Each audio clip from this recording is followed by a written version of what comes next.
मागच्या वर्षी टोमॅटो करताना काही समस्या आल्या तर त्या समस्या ह्या वेळेस पण येऊ शकतात.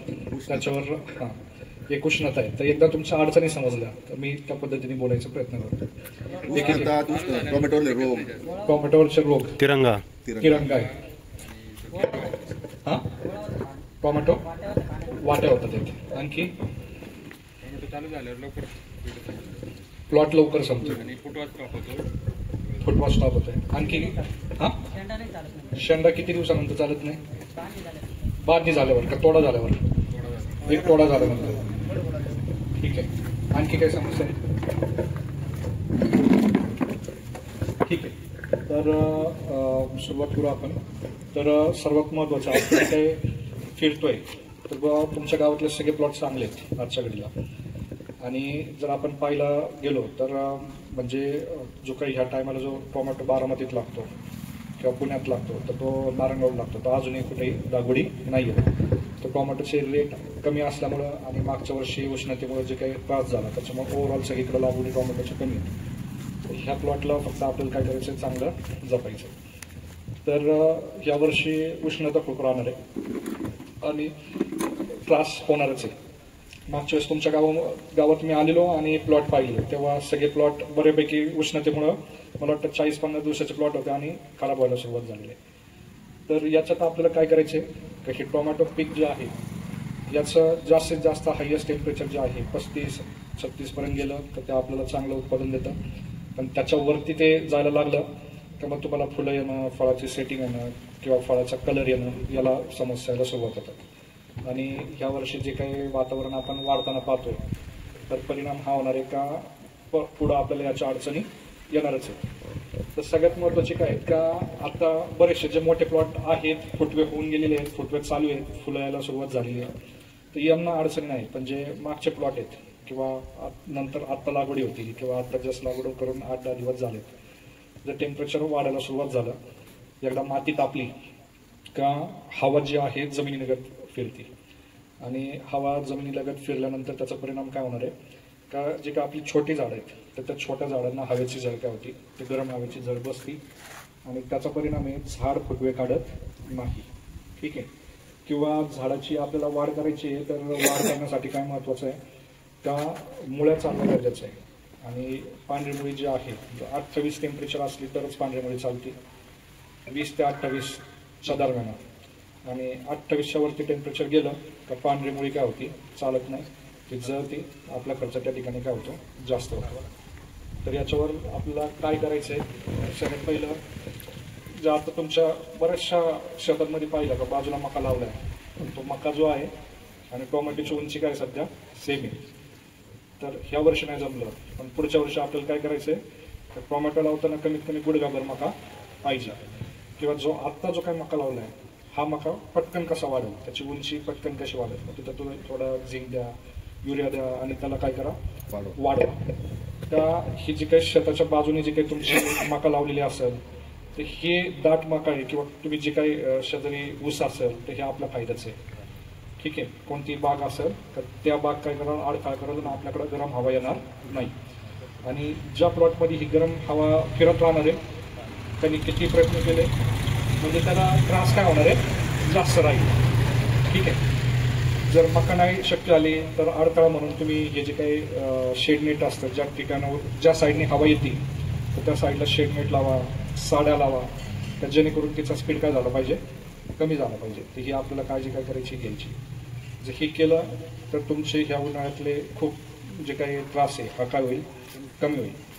आणि एक तुमचा मल्चिंग पेपर मी पाहिला तर आपण ते 25 मायक्रॉन म्हणतो, तर मल्चिंग पेपर किती स्वस्तात आहे याच्यावर जाऊ नका. 25 ते 30 मायक्रॉन मल्चिंग पेपर काय पाहिजे, जाड पाहिजे. का जी काही सूर्याची उष्णता आहे ही खाली मातीत पास होता कामा नाही. जर तुमचा मल्चिंग पेपर पातळ आहे आणि ती सूर्याची उष्णता खाली जाते तर त्याचा परिणाम कशावर होणार आहे, त्या मुळांवर होणार आहे आणि मुळ्या करपणार आहे. तुम्ही औषधं सोडतात त्याच्यात जर अजून आपल्या खतांवर तडाखा असेल तर त्या मुळ्यांना आणखी त्याचा काय होणार आहे, त्रास होणार आहे.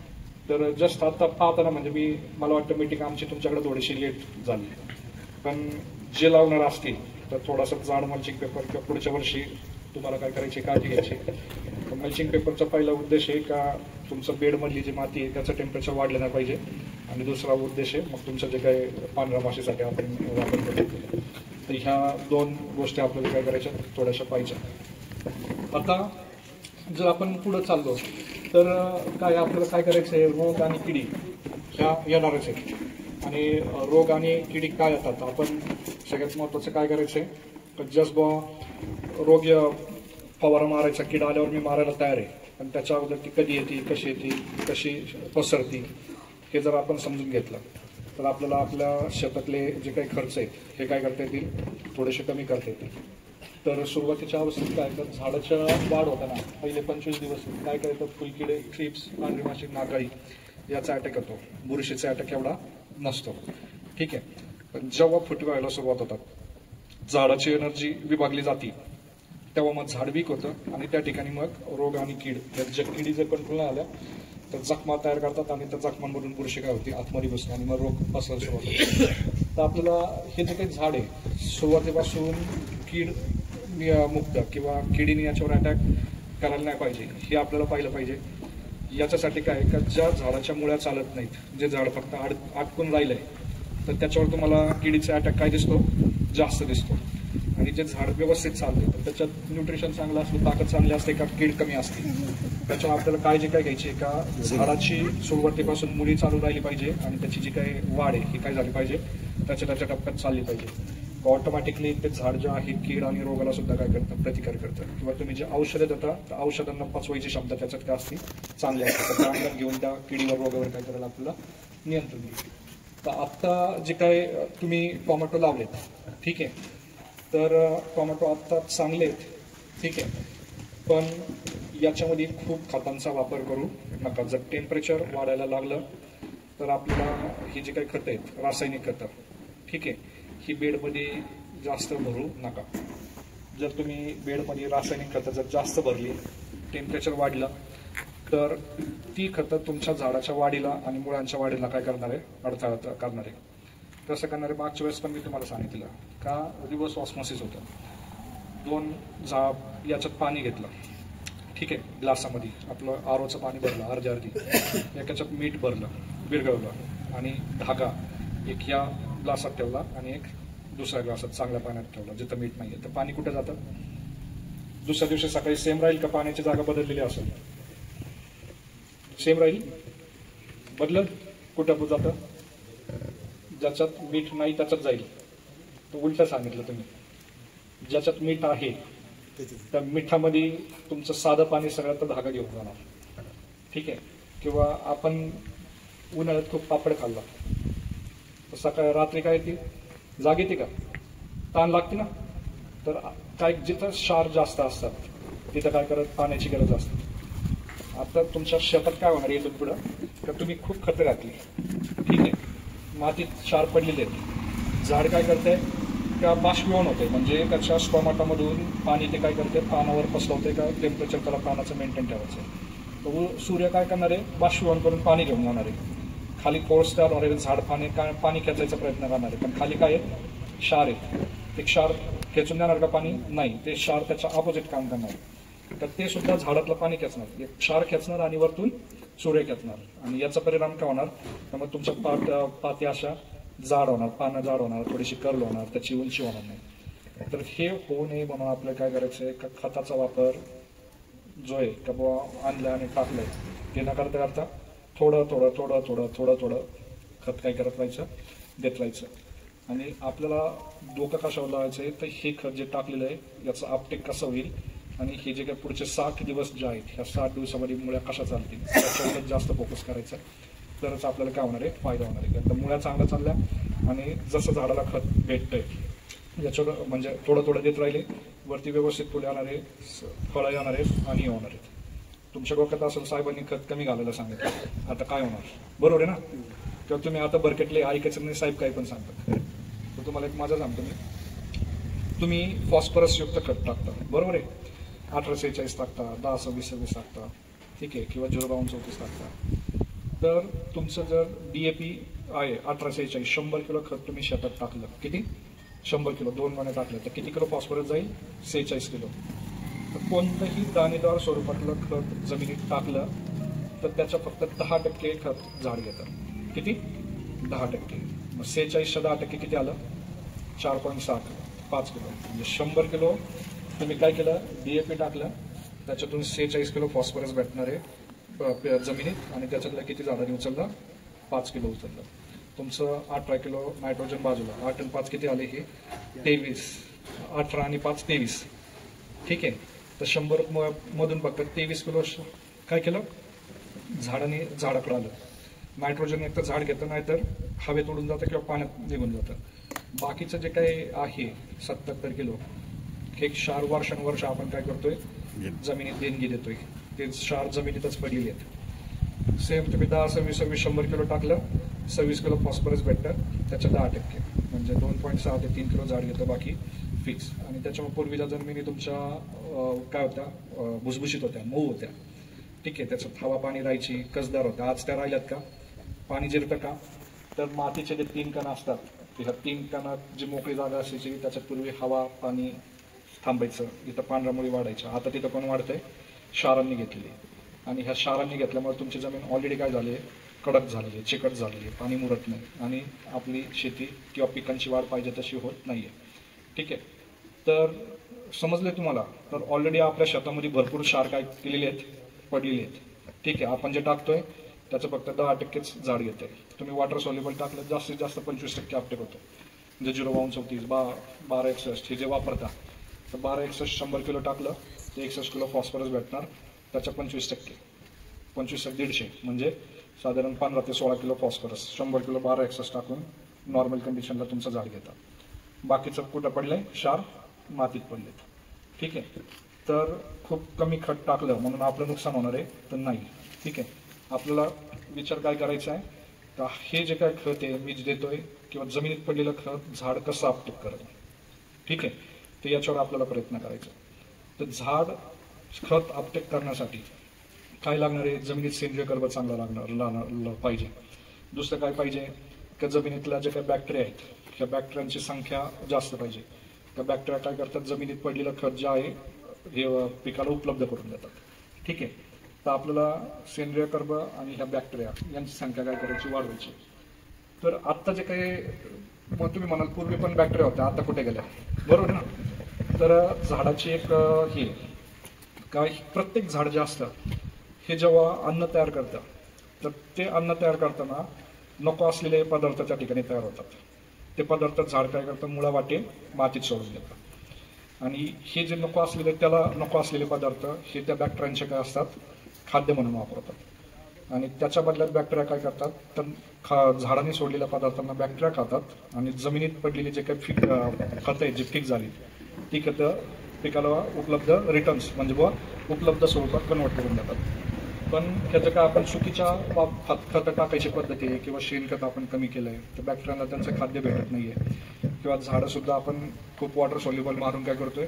लेझी करतोय की जी झाडं बॅक्टेरियांचं खाद्य ती झाडं जमिनीत सोडत नाहीत, आणि त्याच्यामुळे त्या बॅक्टेरियांचं प्रमाण काय झालंय? कमी झालंय. आणि परिणामी जमिनीतून जे काही अपटेक व्हायला पाहिजे, ज्या बॅक्टेरियांनी झाडाला द्यायला पाहिजे त्या पद्धतीने खत भेटत नाही. आता हे जे काय बॅक्टेरिया आहेत तर यांचं आपल्याला खाद्य त्या ठिकाणी पोहोचवणं गरजेचं आहे आणि त्यांची कार्यक्षमता वाढवणं गरजेचं आहे. तर बॅक्टेरियांचा सुद्धा जर तुम्हाला काउंट वाढवायचा आहे तर बॅक्टेरियांचा काउंट जर वाढवायचा असेल तर तुमचं जे वातावरण टेम्परेचर जे आहे ते 30-31 पर्यंत टेम्परेचर असेल तर त्या ठिकाणी बॅक्टेरिया काय करतात? काम करतात. आणि त्याच्या पुढे टेम्परेचर वाढलं तर तिथं बॅक्टेरिया सुद्धा काम करत नाहीत. ज्या आपण वरतून टाकतो ना किंवा जे दुकानातून तुम्ही बॅक्टेरिया घेतात तर त्या दुकानातल्या बॅक्टेरियांचं पण काय का त्याच्यावर 3 महिन्याची एक्सपायरी डेट दिलेली असते. ठीक आहे. पण 3 महिन्याची एक्सपायरी डेटचं बॅक्टेरिया तुम्ही वापरत जाता त्या ठिकाणी त्याला जर थंड वातावरणात साठवलेलं नसेल तर तो बॅक्टेरिया सुद्धा जमिनीत जाऊन खूप चांगल्या पद्धतीने काम करत नाही. तर आपल्याला काय करायचंय का आत्ता जे आहे का बॅक्टेरियांचं खाद्य, मग तुम्ही हे जे काय बायोगॅसची स्लरी सोडता किंवा जे काय कुजलेलं शेणखत त्या ठिकाणी टाकणार आहे. ठीक आहे. तर हे जे काय त्या बॅक्टेरियांचे खाद्य म्हणून काय केले जातात किंवा स्लरी जे सोडतात तो बॅक्टेरियांचे खाद्य म्हणून ते वापरले जातात, त्या ठिकाणी बॅक्टेरिया वाढतात. तर इथून पुढं तुम्ही जे पण खत सोडाल तर तुम्हाला काय करायचं? हे PSB, KSB, ट्रायको, आता कोणाच्याच शेतामध्ये मर दिसत नाहीये, बरोबर आहे, पण आणखी महिनाभराने मर त्रास देणार. ठीक आहे. किंवा विल्टिंग येणार. टेम्परेचर वाढलं एकदा पांढऱ्या मुळ्या वाढायच्या थांबल्या तर ते त्रास देणार. तर हे हो तिथं मग आपण काय करणार, कीटकनाशक सोड, बुरशीनाशक सोड, म्हणजे परत आपण त्या ठिकाणी केमिकल सोडत जाणार. तर आता आपल्याकडे चांगली कंडिशन आहे, तर फ्रेश ट्रायको जे असतात तर ट्रायको त्याचा सोडा, PSB सोडा, KSB सोडा, त्यांचं खाद्य त्या ठिकाणी सोडा. आत्ताच त्या बॅक्टेरिया काय का आता वातावरण आहे का त्यांचं मल्टिप्लिकेशन होऊ शकतं आणि एकदा त्या बॅक्टेरिया तुमच्या बेडमध्ये वाढल्या का तुम्ही दिलेल्या खताचा अपटेक ते काय करणार आहे, वाढवत राहणार आहे. ठीक आहे. तर हे मी तुम्हाला सगळं समजवलं त्या स्लाइडमधलं. तर आपल्याला काय करायचं आहे का FMCकडे काय, FMCकडे काय का पिक्सेल किंवा पॅट्रा आहे. ठीक आहे. तर तुम्ही याचा सुद्धा वापर काय करू शकता. तर हे जे काय पॅट्रा आहे तर हे organic carbon, organic acid plus 721 grade आहे, फोर्टिफाईड फॉस्फरस आहे याच्यात. तर जे तुम्हाला मी सांगितलं की याच्यात हा जो काही 21% फॉस्फरस आहे, तर हा फॉस्फरस त्वरित उपलब्ध होतो. ठीक आहे. जर तुम्ही DAP टाकता किंवा 10-20 टाकता तर त्याचा फॉस्फरस अपटेक व्हायला 40 दिवस लागतात. जो वॉटर सोल्युबल जो फॉस्फरस टाकता, ठीक आहे, तर तो अपटेक व्हायला 8 ते 10 दिवस लागतात. पण याच्यातला फॉस्फरस आहे हा काय होतो 21 दिवस आज टाकला लगेच तो इन्स्टंट अवेलेबल होतो. आणि झाडाच्या वाढीला सगळ्यात महत्वाचं आपलं काय तर नायट्रोजन पाहिजे, बरोबर आहे. पण नायट्रोजनच्या अगोदर काय लागतं, फॉस्फरस लागतं. फॉस्फरसचं पहिलं काम आहे झाडाच्या मुळं वाढवणं, फॉस्फरसचं दुसरं काम आहे झाडाची फुटवे वाढवणं, फॉस्फरसचं तिसरं काम आहे फुलं वाढवणं, चौथं काम आहे फळांची साईज, फळांचा आकार. आणि जेवढा झाडामध्ये फॉस्फरस जास्त राहील तेवढं झाडामध्ये रोगप्रतिकार क्षमता काय असते सगळ्यात जास्त असते. तर हे पॅट्रा जे आहे तर हे पॅट्रा तुम्ही लागवड केल्यानंतर सुरुवातीच्या अवस्थेत तर हे जमिनीत जाऊन पांढऱ्या मुळ्यांची संख्या वाढवल आणि त्याच्यावर जे काय आपल्याला फुटवे पाहिजेत ते ह्या फुटव्यांची संख्या वाढवायला मदत करेल. आता जर तुमचा प्लॉट फुलावर आहे तर फुलाच्या स्टेजला फॉस्फरसची गरज काय असते, खूप जास्त असते. ह्या ठिकाणी दिलं तर फॉस्फरस भेटल्यामुळं त्या ठिकाणी तुम्हाला फुटवे आणि फुलांची संख्या किंवा फळांची सेटिंग तुम्हाला चांगली वाढेल. आणि याच्यात काय का ऑर्गॅनिक ॲसिड, तर जमिनीत काय होतं का जे तुम्ही खत टाकता का बा 10% अपटेक काय होतं, 25% अपटेक काय होतं, तर जमिनीत हे जे काय ॲल्युमिनियम, फेरस, कॅल्शियम, मॅग्नेशियम हे जे काही न्यूट्रिएंट आहेत ते पडलेले असतात. तर हे न्यूट्रिएंट हे न्यूट्रिएंट काय करतात, हे कॅल्शियम, ॲल्युमिनियम, फेरस, मॅग्नेशियम यांची रिॲक्शन काय होत असते, फॉस्फरस बरोबर होत असते आणि त्या फॉस्फरसला त्याच जागेवर फिक्स करतात. चुकूनही तुमचा NPK बरोबर मायक्रोट्रेंट मिक्स करून टाकायचं नाही. ज्यावेळेस तुम्ही NPK बरोबर मायक्रोट्रेंट मिक्स करून टाकता तेव्हा फॉस्फरसची काय केलेली असते, माती आपण केलेली असते. तर ह्या पॅट्रामध्ये काय का हे पेटेंटेड मॉलिक्युल आहे का याच्यात ऑर्गॅनिक ॲसिडमध्ये हा जो काय फॉस्फरस आहे अशा प्रकारे उकळला गेलेला आहे की याची ह्या जमिनीतल्या कोणत्याही खताबरोबर रिॲक्शन होत नाही आणि हा काय होतो जमिनीत सगळीकडे पसरतो. आणि पसरल्यामुळं जमिनीत सगळ्या साईडने पांढऱ्या मुळ्या हे काय करतात, ऍक्टिव्ह करतात. आणि तिथं गेल्यानंतर याच्यात काय आहे, ह्युमिन आहे, फुलविक आहे, कार्बोहायड्रेट आहे. तर ह्युमिन काय करत असतं, मातीला जे क्षार चिकटली आहे तर ह्या क्षारांना ते काय करतं मातीपासून मोकळं करतं.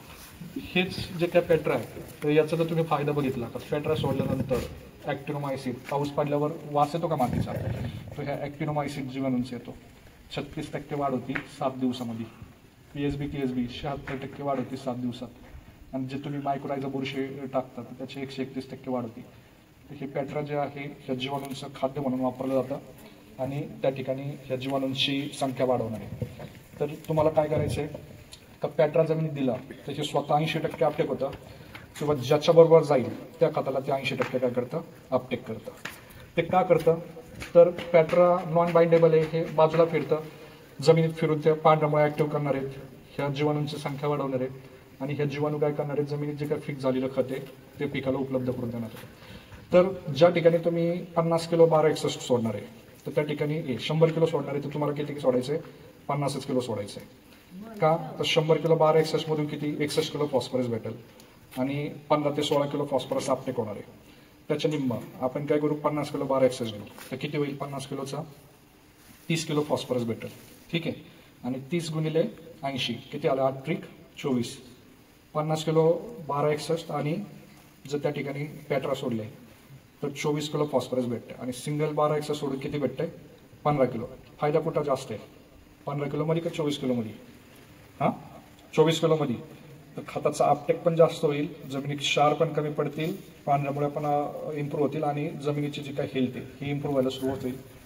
तर तुमची जी काही पहिली ड्रेंचिंग असणार आहे पिकामध्ये, तर त्या ठिकाणी ह्युमिक घ्यायच्या ऐवजी तुम्ही हे जे काही पॅट्रा आहे हे पॅट्रा घेऊन जर तुम्ही ड्रेंचिंग केली तर सुरुवातीच्या रोपाच्या अवस्थेत जर वापरलं तर पांढऱ्या मुळ्यांची संख्या वाढवल, फुलांच्या अवस्थेत वापरलं तर फुलांची संख्या वाढवल, आणि फळाच्या साईजच्या अवस्थेत वापरलं तर फळाची साईज चांगली होईल आणि शेंडे कंटिन्युअस तुम्हाला काय होतील, चांगले चालताना दिसतील.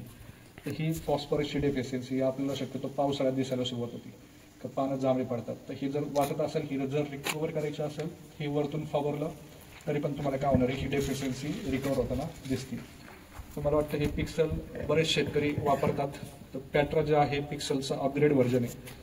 त्या पिक्सलमध्ये फॉस्फरस नाही आहे, पण हे जे काही ह्युमिक म्हणजे काय का मातीत जे काही क्षार चिकटले तर त्या क्षारांना मातीपासून मोकळं करायचं काम करतं. ह्युमिक पांढऱ्या मुळ्या वाढवतं, फुलबीट खताचा अपटेक वाढवतं आणि याचं जे कार्बोहायड्रेट आहे जे बॅक्टेरियांचं खाद्य म्हणून काम करतं. जर तुम्हाला तुमचा बेड खूप कडक झालाय, समजा तोडे चालू होतात 50-60 दिवसाच्या दरम्यान काय होतात का तोडे चालू होतात आणि खतं जाऊन आपला बेड सुद्धा काय होतं, कडक होतं, तर त्या ठिकाणी तुम्हाला काय करायचं, हे पिक्सल द्यायचं. तर पिक्सलवरील ह्युमिनचं प्रमाण काय पॅट्रापेक्षा जास्त आहे, तर त्या ठिकाणी तुम्हाला तुमचा बेड भुसभुशीत झालेला दिसेल, पांढऱ्या मुळ्यांची संख्या वाढली दिसेल आणि जमिनीत जे काही पीक झालेली खतं आहेत यांचा अपटेक झाल्यामुळे तुम्हाला परत झाडाचे शेंडे, फुलांची संख्या किंवा फळाची साईज ही तुम्हाला काय होईल त्या ठिकाणी अपटेक जो वाढलेली दिसेल. तर एक साधारण 50 दिवसाच्या 2 लिटर तुम्ही जे काही पॅट्रा आहे हे पिक्सल आहे ज्याला मार्केटमध्ये जमिनीमध्ये काय करू शकता, सोडू शकता. तर हे दोन्ही पेटेंटेड मॉलिक्युल आहेत, याने जमीन भुसभुशीत होती, पाणी धरून ठेवण्याची क्षमता वाढते आणि खतांचा अपटेक जो आहे हा काय होतो, वाढतो. ठीक आहे, तर आपल्याला ह्या उत्पादनांचा काय करायचं आहे, बागेमध्ये वापर करायचा आहे. आता दुसरं काय का मुळं चालण्याबद्दल किंवा खत अपटेक करण्याबद्दल मी सांगितलं. तर आत्ता जे काही प्लॉटची कंडिशन जे आहे, तर आपल्याला उन्हामध्ये काय करायचं आहे, झाडाची ताकद वाढवायची, बरोबर.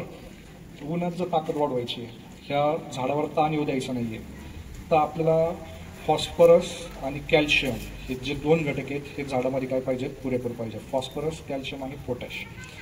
कॅल्शियम आणि पोटॅश जर जास्त असतं तर पेशीची टफनेस जो असतो हा काय असतो, चांगला असतो, आणि पेशी जेवढी बळकट तेवढं पाण्याचा लॉस होणार नाही किंवा झाड तो ताण सहन करायची क्षमता तयार करतं. पण आपण शेतकरी काय करतो, कॅल्शियम कधी देतो, फ्लॉवरिंग नंतर देतो, बरोबर आहे का, अगोदरच देतो.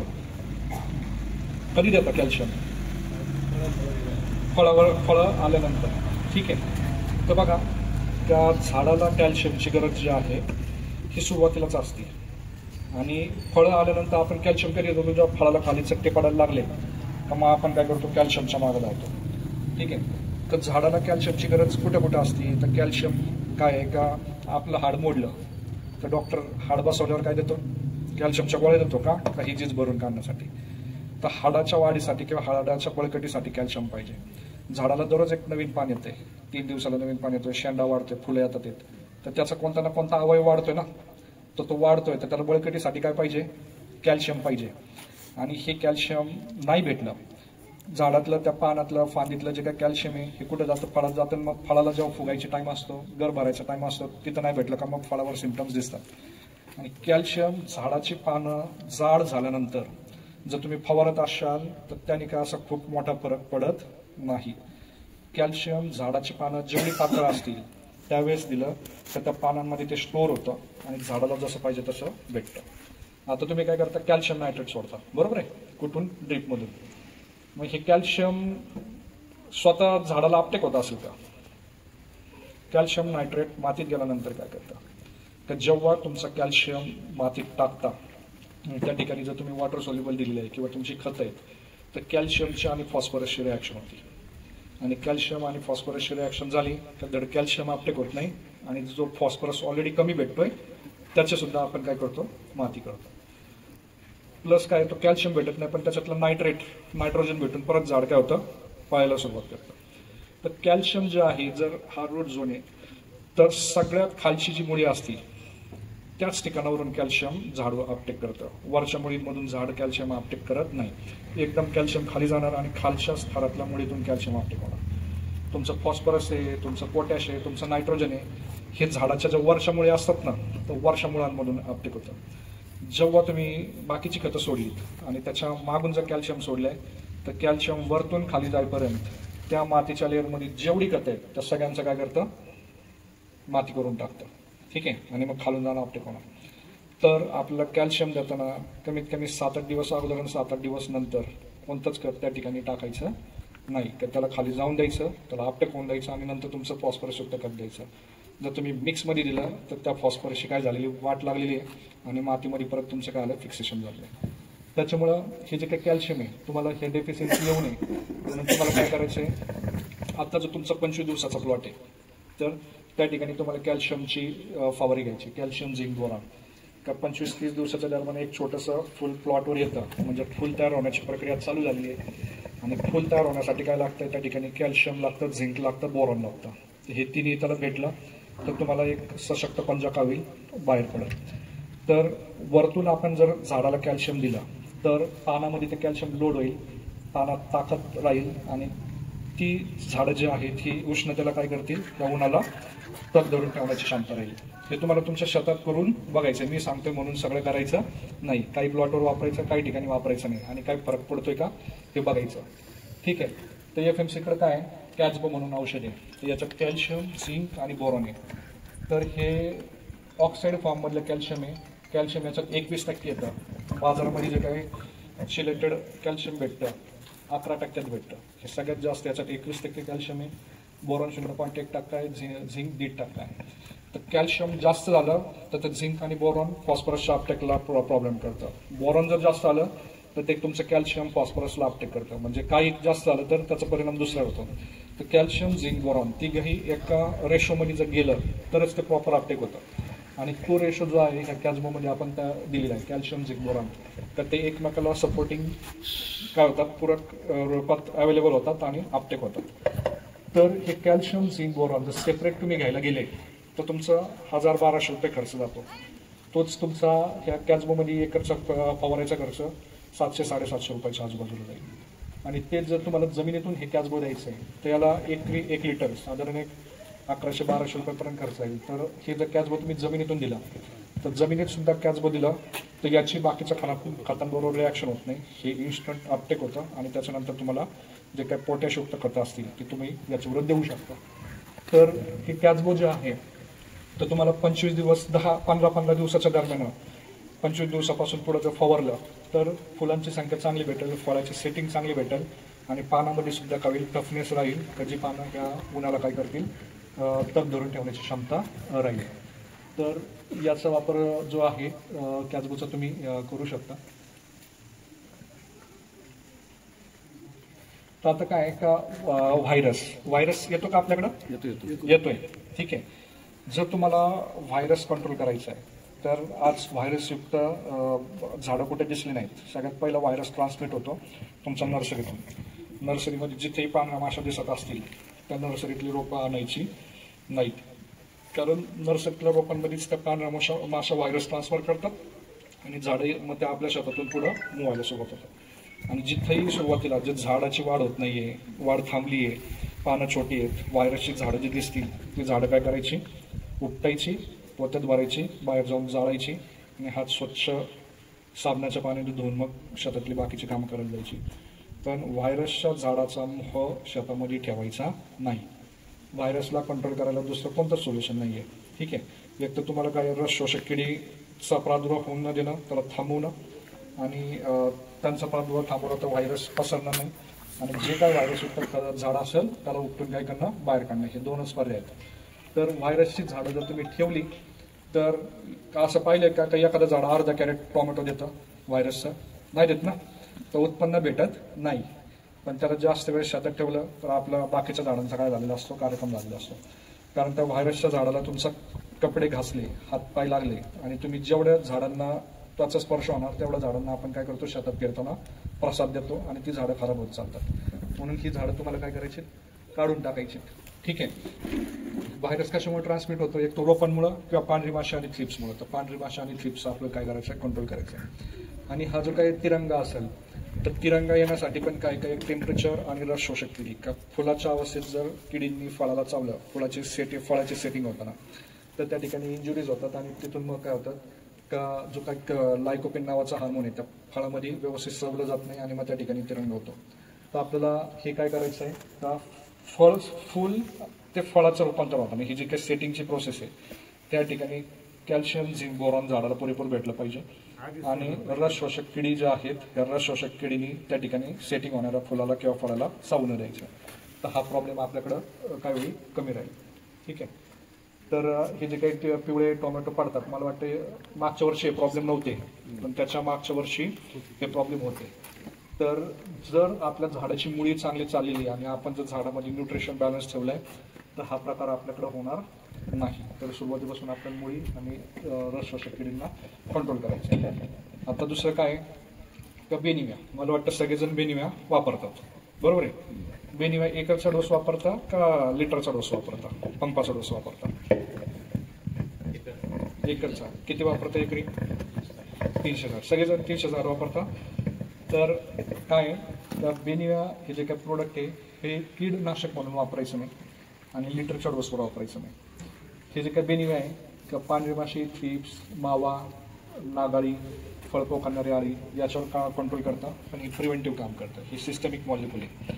तर याचा एकरचा डोस वापरायचा का 1 एकर क्षेत्रामध्ये किती कीड येते आणि त्या किडीला मारण्यासाठी किती कॉन्सन्ट्रेशन त्या ठिकाणी मेंटेन झालं पाहिजे तर तो डोस कॅल्क्युलेट केला जातो. आणि हे जे काही पाणी जे आहे हे पाणी फक्त काय माध्यम आहे त्या शेतामध्ये तुमचं औषध पसवायचं.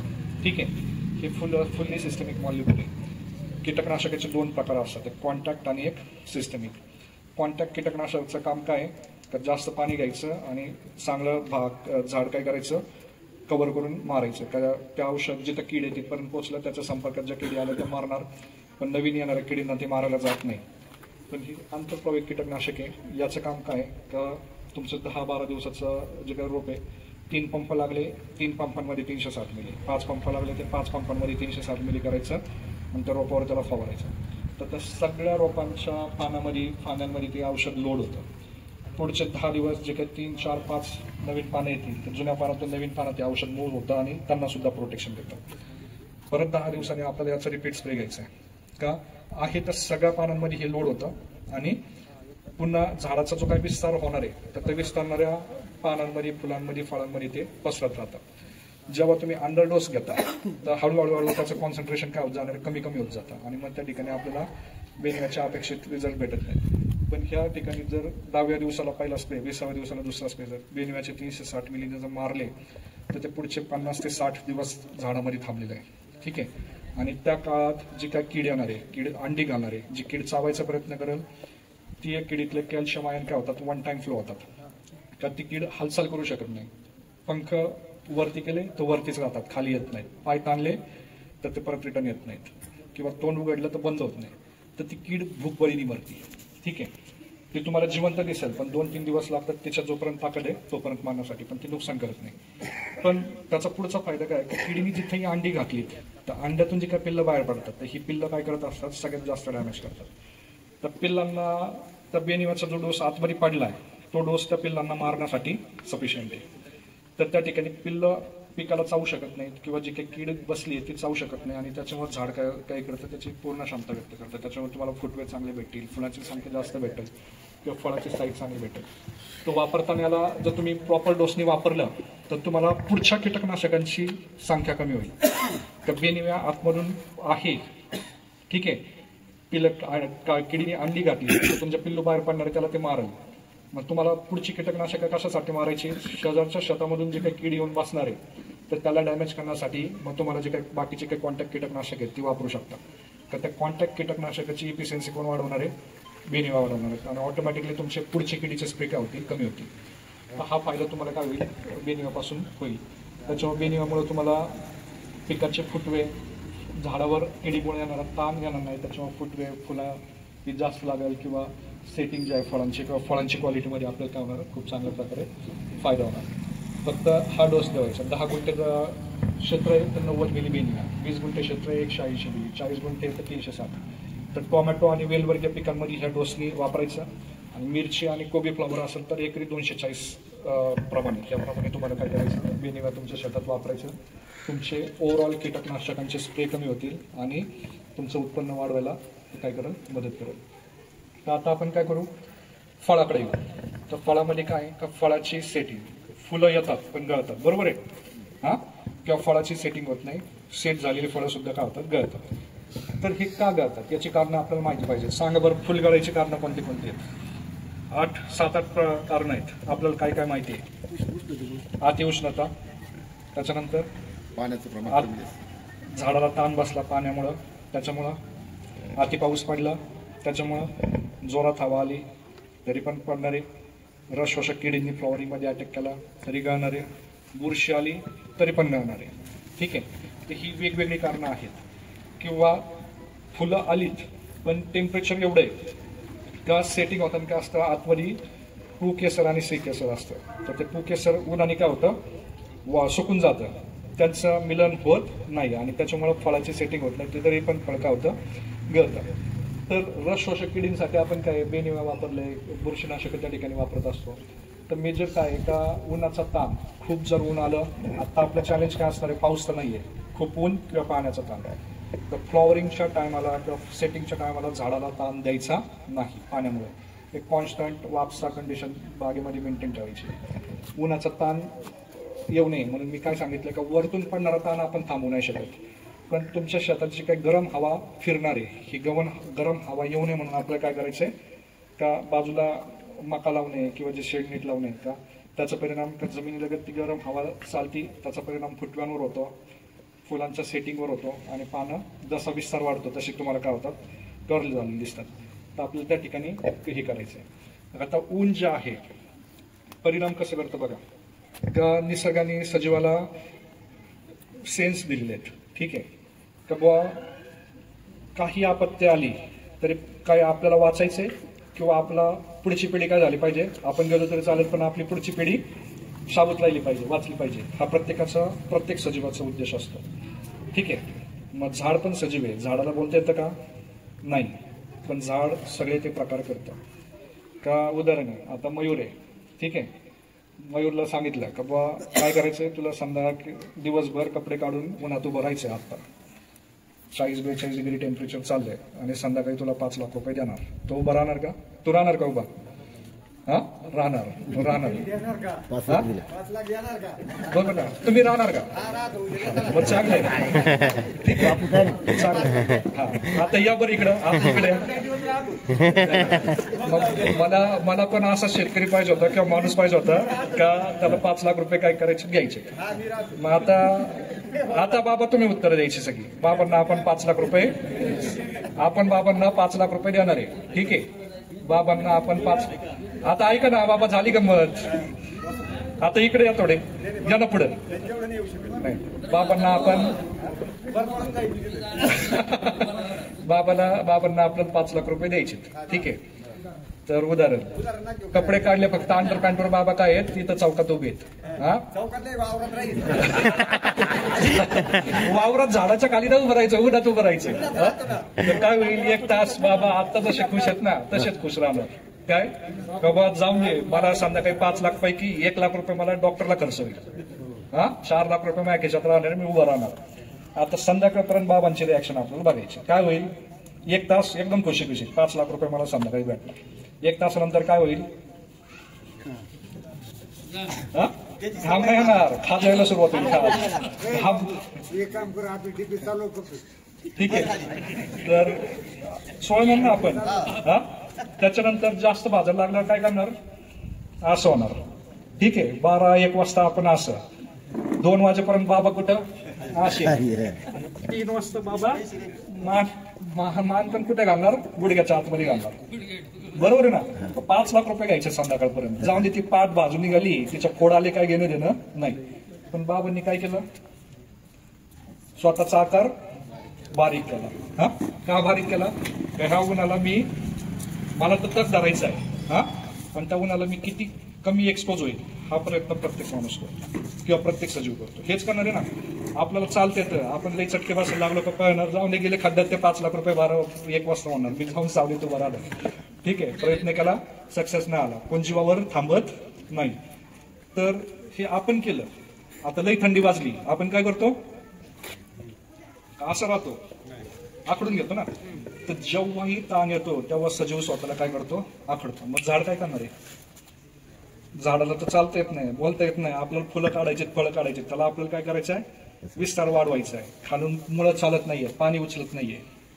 मग झाडाचं पहिलं सिम्पटम्स काय, फुटवे कमी कर.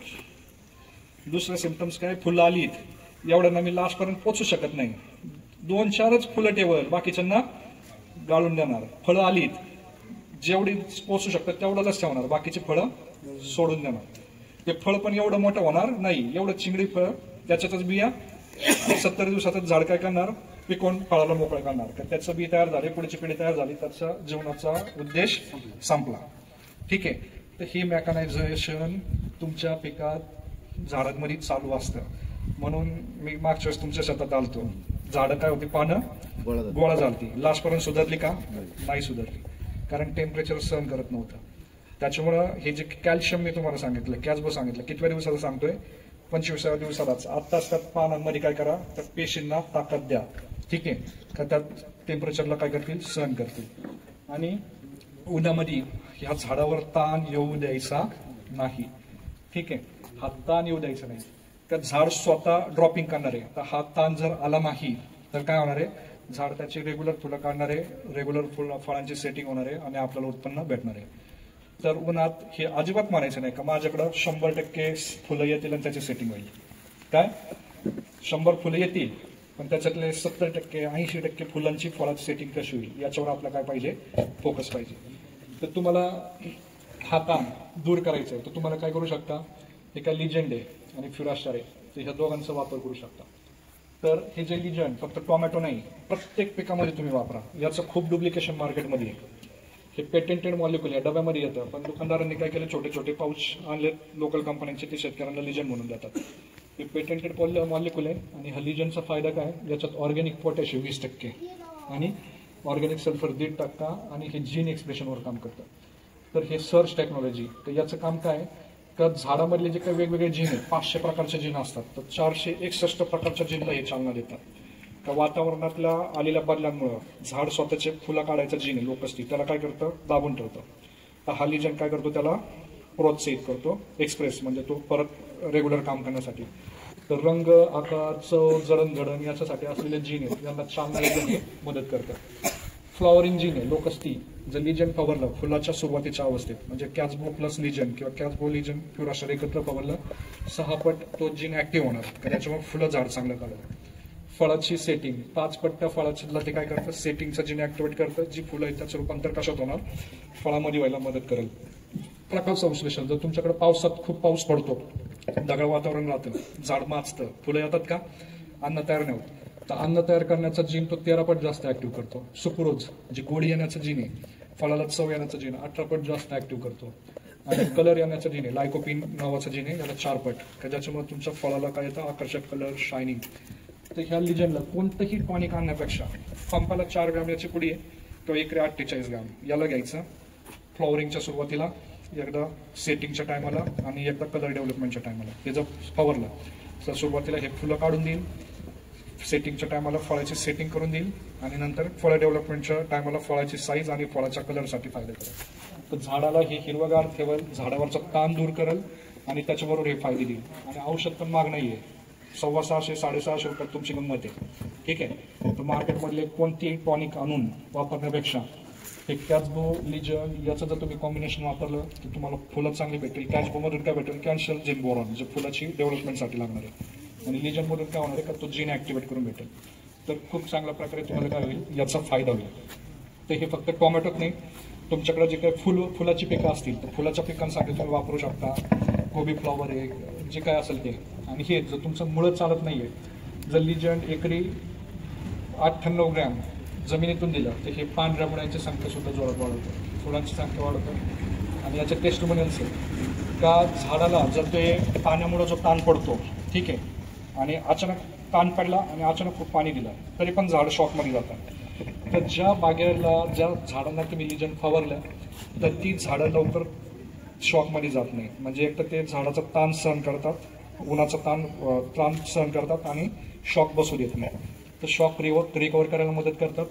तेच तुमचं जर टोमॅटो जर पाहिलं मी सांगितलेल्या पद्धतीने जर तुम्ही वापरलं त्याचं ऑलरेडी लिजन जर प्रॉपर स्टेजने वापरलं तर तुमचं 17% उत्पन्न हे वाढून जातं.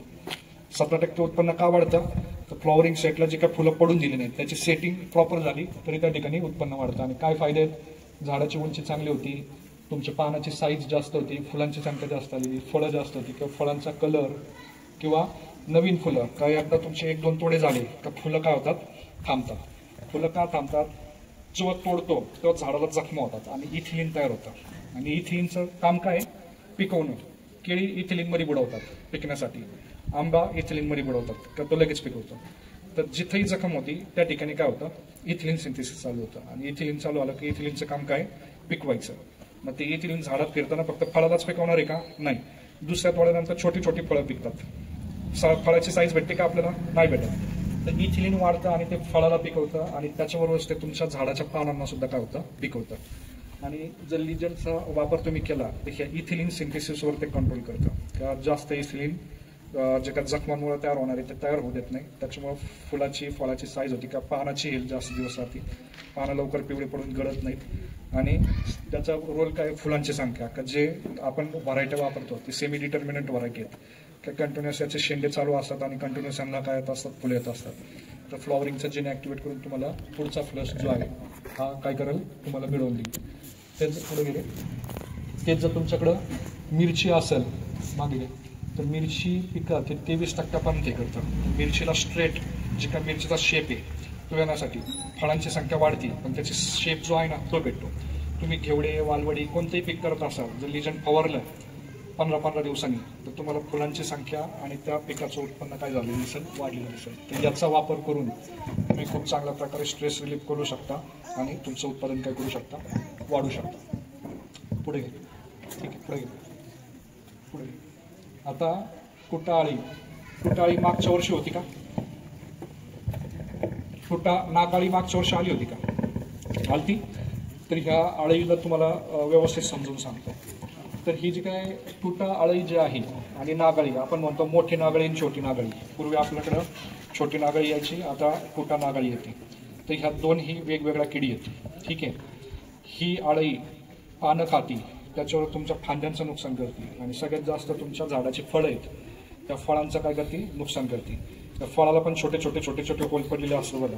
तर ही कणे ही तुटाळी हे तुमच्यापेक्षा आम्ही जास्त पाहतो. जर आम्ही जेव्हा मार्केटमध्ये फळं घ्यायला जातो, टोमॅटो घ्यायला, आणि टोमॅटोला जर होल पडलेली फळं घेतली आणि ती घरी नेऊन ठेवली तर 2 दिवसात त्या फळांचं काय झालेलं असतं, त्याच्यात आळ्या होतात आणि खराब होतात. तर ही जी काही कशामुळे होतात, ह्या तुटाळीमुळे. ही जी काही रेजिस्टन्स कीड आहे, ही कीड आपल्याला काय करायची, कंट्रोल करायची. याच्यावर कोणतंही लेबल क्लेम औषध नाही आहे.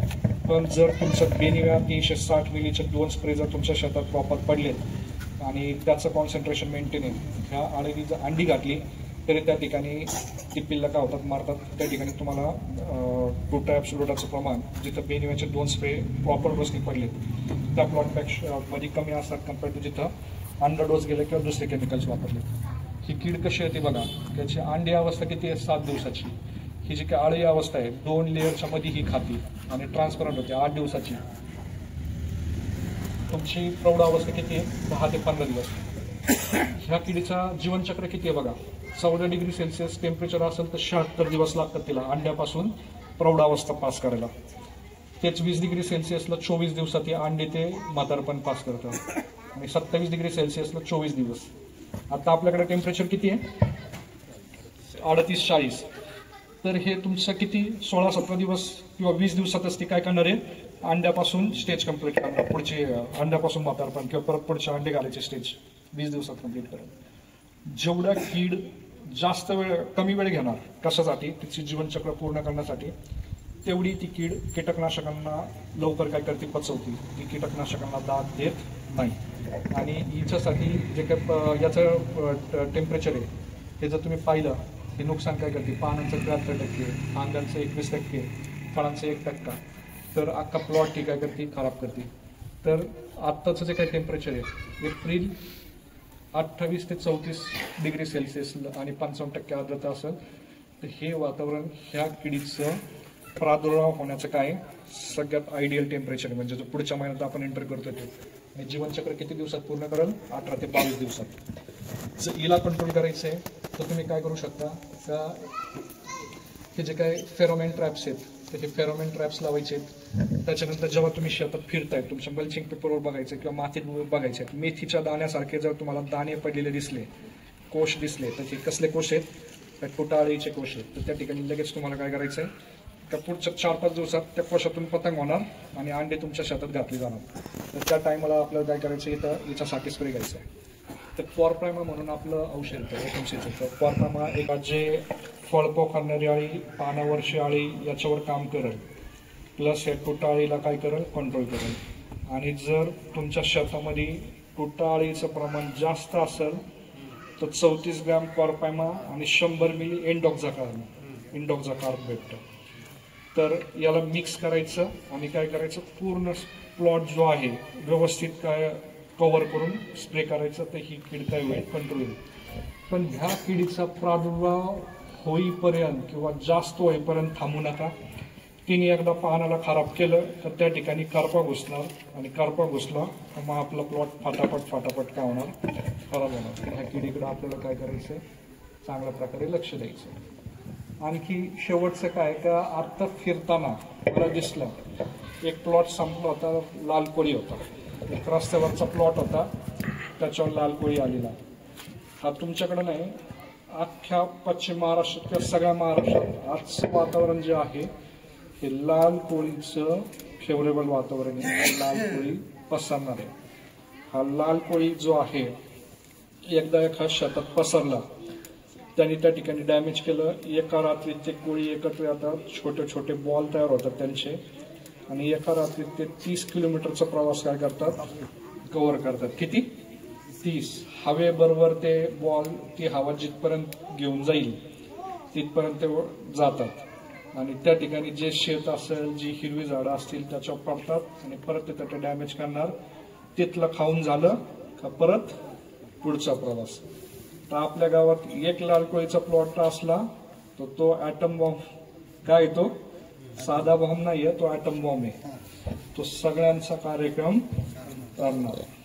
लाल कोळीला जर तुम्हाला कंट्रोल करायचा आहे तर चांगल्या कंपनीचं नीम ऑइल जे आहे, नीम ऑइल म्हणजे टीस्टेनचं किंवा मार्गोचं इकोनिम किंवा निमॅझॉल ते 15-15, 20-20 दिवसांनी तुम्हाला काय करायचं? बागेत फवारायचं. आणि त्या लाल कोळीची खासियत काय? लाल कोळी आला आता बेनिव्याचे 2 स्प्रे आम्ही तुम्हाला सांगितलेत. तर जर तुमचे छोटे प्लॉट आहेत, आता तुमच्या प्लॉटवर लाल कोळी दिसत नाहीये, कारण काय का जस्ट ग्रोथ फेज आहे, अजून त्यांनी काय नुकसान जास्त केलं नाही, पण प्रत्येकाच्या प्लॉटवर आहे. ते हा 2 स्प्रेच्या मध्ये लाल कोळी तुमच्या बागेत आहे. तुम्हाला लाल कोळीसाठी कोणता ना कोणता एक स्प्रे त्या ठिकाणी टाकणं.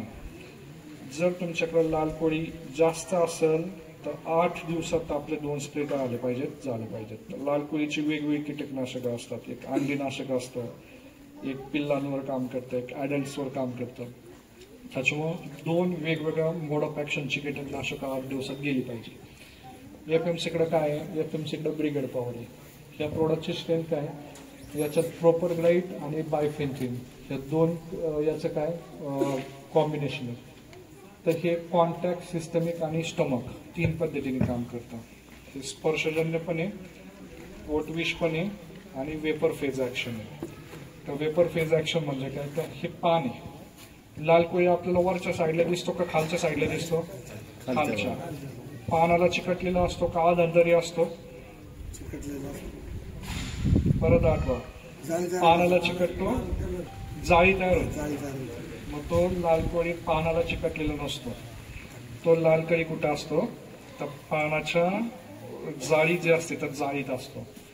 आणि लाल कोळी ही हुशार कीड आहे. तुम्ही जेव्हा फवारायला जाता तर तुम्ही त्या शेतात घुसले तर तुमच्या कपड्यांना जो चिकटला तर तुम्ही फिरता जिथपर्यंत जाणार आहे सगळ्या झाडांना त्याचा प्रसाद देत जाता. म्हणून ज्या भागात लाल कोळी आलाय त्या भागात सगळ्यात लेट फवारा घ्यायचा. तर ज्या भागात लाल कोळी नाहीये पहिला तिथला स्प्रे उरकवायचा आणि लास्टला कुठे यायचं? जे कोळीवाल्या भागात यायचं. जर तुम्ही कोळीवाल्या भागातून स्प्रे करायला सुरुवात केला तुम्ही अख्ख्या शेतामध्ये काय करताय? औषधाबरोबर लाल कोळीला फसवताय. पहिली गोष्ट.